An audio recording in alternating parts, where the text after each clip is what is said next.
ويسألونك عن الجبال فقل ينسفها ربي نسفا فيذرها قاعا صفصفا لا ترى فيها عوجا ولا أمتا يومئذ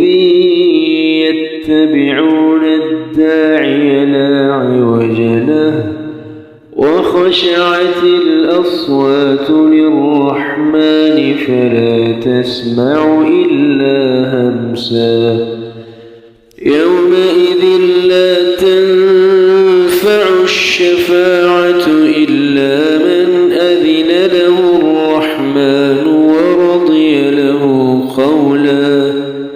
يعلم ما بين أيديهم وما خلفهم ولا يحيطون به علما وعنت الوجوه للحي القيوم وقد خاب من حمل ظلما ومن يعمل من الصالحات وهو مؤمن فلا يخاف ظلما ولا هضما وكذلك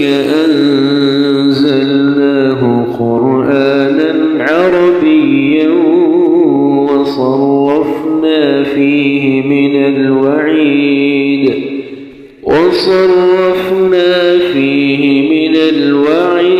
لعلهم يتقون أو يحدث لهم ذكرا فتعالى الله الملك الحق ولا تعجل بالقرآن من قبل أن يقضى إليك وحيه